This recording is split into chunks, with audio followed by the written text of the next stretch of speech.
guys! Welcome back to my YouTube channel. It's me, Justin Degaring once again. And for today's vlog guys, ay update ko naman kayo kung ano ang nangyari sa pagbabody peeling natin after 1 month nating gumamit ng SCD Body Peeling Lotion. So sa mga nagtatanong guys kung paano to gamitin at ano ang ginawa ko, bakit nagbalat siya ng buo, and dapat bang naliligo kapag gumagamit nito? At dapat din bang nagsasabon ng Kojic habang nagbabody peeling? Sasagutin ko yan guys dito sa short video na gagawin natin. At hindi na po tayo magpapaligoy-ligoy guys. Kasi short video lang po itong gagawin natin. And isi-share ko sa inyo kung ano naging experience ko, ano yung nangyari sa akin, nangatiba ako, naging ano ba to. So eto na nga guys, isi-share ko na nga sa inyo at hindi na ako magpapaligoy-ligoy. Meron na po tayong nagawa guys na part 1. At sinabi ko po doon sa part 1 na video na ginawa natin paano ako nag-start mag-body peeling. And then sa part 2 naman guys, pinaliwanag ko rin po doon at in-explain ko rin po. At part 3 ganun din po. So, ngayon guys, sa mga hindi nakapanood noon, i-explain ko ulit. So guys, ang ginawa ko, nag-start ako maglagay, naligo muna ako syempre. Sa nagtanong sa akin kung dapat ba maliligo ka, yes po. Everyday, pwede pa rin po kayo maligo, depende sa inyo. Pero, ina-advise ko po na pag nag-apply kayo ng body peeling, make sure po na malinis yung katawan nyo bago po kayo maglagay. And, ang paglalagay nito guys, 2 ganito, kasi ang ginawa ko, 2 ganito sa buong katawan ko na yon. Except lang sa mga kilikili, sa singit, sa mga masiselang bahagi ng katawan ko ay hindi ko po nilagyan. Gusto ko lang po sa inyo klaruhin guys, hindi po ako naglagay sa mga masaselang bahagi ng katawan, pero pwede rin po kayo maglagay. Depende po sa inyo, pero may process po siya kung paano nyo ilalagay. Hindi yun, gusto nyo lagyan, lalagyan nyo rin po siya agad. Hindi po ganun guys. So ganito guys, first instruction, mag-wash kayo ng body nyo, dapat clean po yung body nyo, and then naglagay na kayo no, nilagyan nyo na. So gagamitan nyo siya guys, so sa part 1, at part 2, part 3, mayroon akong ginamit na lalagyan. Nakalagay siya sa isang lalagyan na ganyan, parang bowl. Tapos hinalo-halo ko siya. Tapos may brush akong gamit. So kung gusto nyo pong i-check doon sa part 1, part 2, part 3 para malinawan po kayo sa paggamit nito, pwede nyo pong i-check uli. Ngayon guys, sa first na paglalagay mo, nag-wash ka na ng body mo, no? After mo mag-wash, syempre patutuyuin mo siya. At pag natuyo na siya, saka ka ngayon mag-a-apply using brush. So, bakit may brush guys? Kasi kapag i-direct mo siya dito at igaganon mo, tas igaganon mo, yung part kasi dito, hindi agad ako naglagay. Ito kasi itong part na to. Ito yung part na to na sobrang manipis to. Pati yung mga part dito ay sobrang manipis din. At syempre, yung kilikili, hindi rin kasi ako talaga naglagay dyan. So, kaya ginamitan ko siya ng brush para hindi siya madali. Kasi kapag ito kasi, maaaring malagyan kasi nga malaki yung kamay natin. At the same time, magbabalat din yung kamay mo. So, para careful at hindi magbalat yung kamay mo, kung gusto nyo ayaw magbalat ang kamay nyo, gamitan nyo po ng brush. Mas maganda rin kasi ang pagbabalat kapag brush din yung ginagamit. And, pag nalagyan nyo na siya lahat ng parte ng katawan nyo na gusto nyo lagyan, pantayin nyo guys, no, yung paglagay. Yung paa, ganun din. Tsaka yung katawan or yung ganito nyo, pwede nyo lagyan. It's up to you guys kung gusto nyo lagyan. So, kapag natapos nyo na siyang lagyan, patuyuin nyo siya.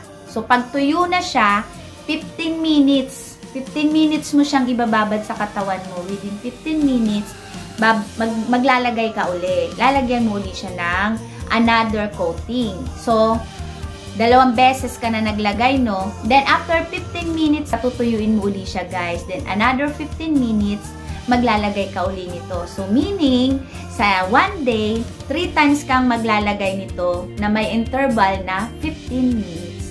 So, malinaw, guys. Huwag yung kalalagay mo lang, tapos maglalagay ka uli. Hindi po. So, 3 times kang maglalagay sa isang araw.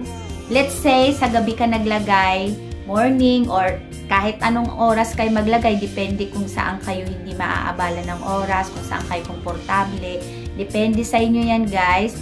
So, basta sa isang araw, umaga man yan, tanghali o gabi kayo maglagay, 3 times kayo mag-a-apply nito sa isang araw, pero may interval siya na 15 minutes. Kaya ako sinasabi sa inyo guys na gabi kayo maglagay kasi para matulog na lang kayo. Pag morning kasi, syempre may makikita yan, ma-brown-brown kasi to guys. Kapag nilagay mo parang may yellow-yellow. Kung anong kulay nito, yun din pulong kulay niya pag nilagay mo siya dyan, parang nagbubula-bula, ganun. So, kaya sabi ko sa inyo, sa gabi kayo maglagay.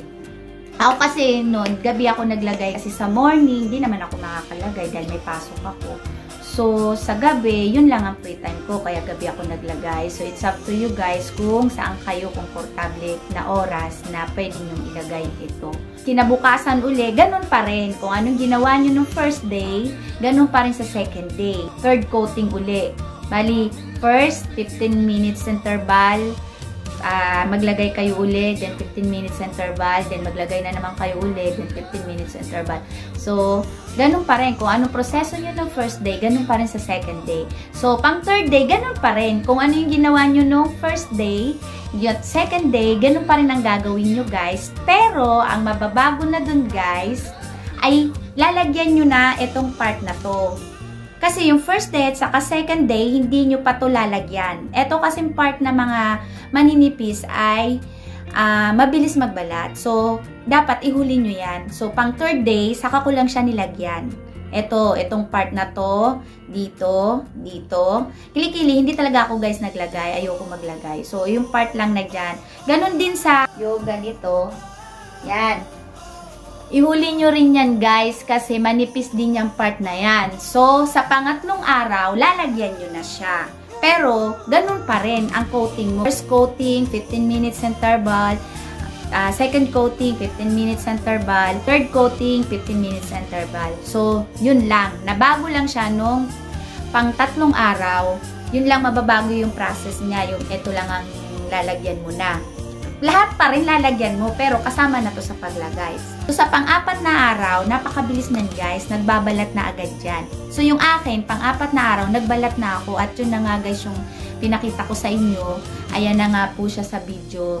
Nakita nyo po kung paano nagbalat ang aking katawan. Sundin nyo lang guys yung tamang proseso. Nagtanong sa akin na dapat bang habang naglalagay nito ay gumamit ng mga whitening sabon. Ako guys kasi, nung nagbabalat ako at nag-start ako maglagay nito, hindi na ako gumamit ng kahit na anong sabon.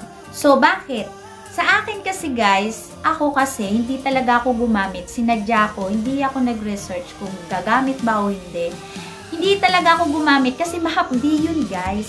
Once kasi na nagpipiling ka, lalo na pag magdadry kasi siya eh.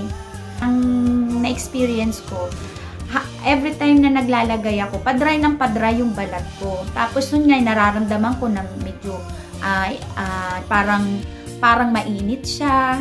Bakit siya umiinit? Kasi nga, yung balat natin nasusunog kasi nga, nag-exfoliate tayo. Kung nag-exfoliate kayo sa mukha nyo, nag-brilliant kayo, yung nagre-rejuvenating kayo guys sa mukha nyo, ang pakiramdam sa mukha, yun din guys, yung pakiramdam sa katawan, mainit-init siya.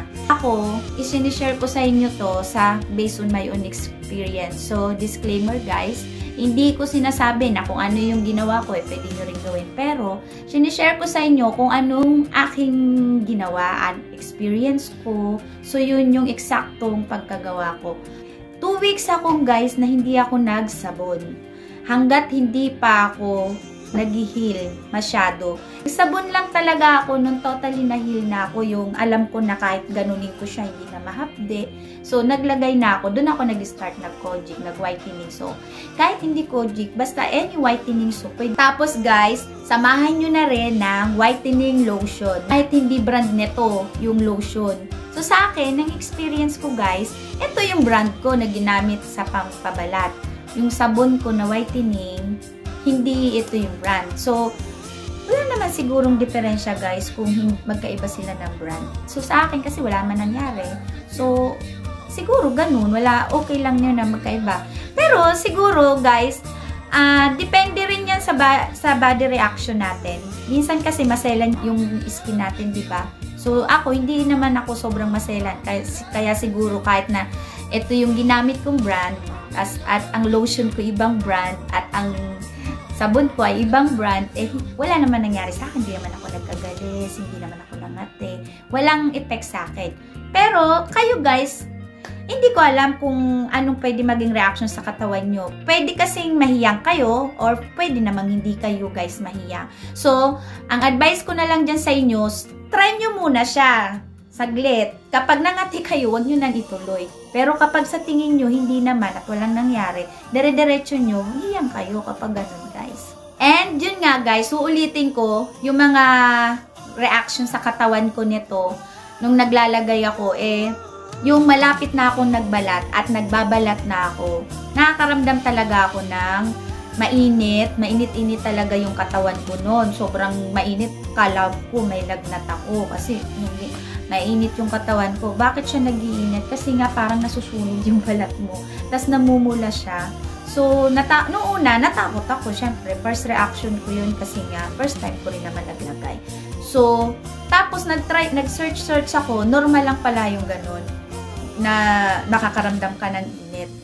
So guys, iniwasan ko munang kumain ng mga seafoods, yung nakakakati-kati. Kasi guys, once na nagbabalat kayo, makakaramdam din kayo ng kati-kati.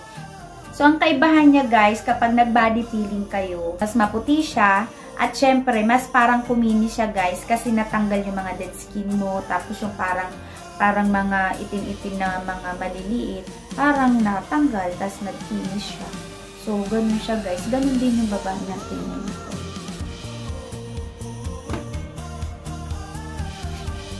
Okay guys, make it sure na kapag kayo ay nag-body peeling ay hindi kayo magpapaaraw. Maglagay kayo ng pinakamataas na sun protection para hindi kayo magkaroon ng sun damages sa skin. Kasi baka lalo magkaroon ng freckles yung mga yung masusunog siya in short.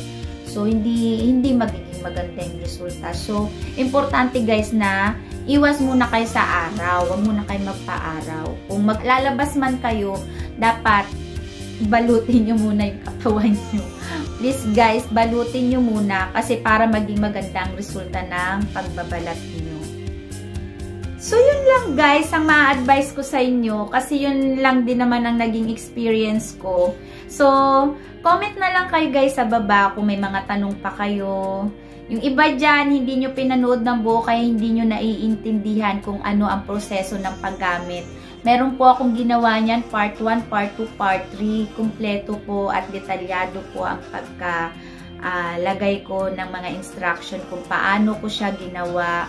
So, may mga instruction po akong sinabi dun para po mas magawa nyo ng tama sa mga beginners pa lang. Kasi kapag beginners ka guys, dapat talaga siguradong tama ang ginagawa mo or else pag nagkamali ka, palpak, hindi ka magiging maganda.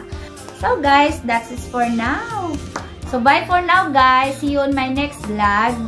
Nga pala guys, sa mga hindi pa nakaka-subscribe sa akin at nagugustuhan nyo at gusto nyo ang mga videos na ginagawa ko, please like and subscribe na rin po dyan at hit nyo na rin po yung notification bell natin dyan sa baba para lagi kayong updated sa lahat ng mga videos na gagawin natin. Bye for now! See you on my next video!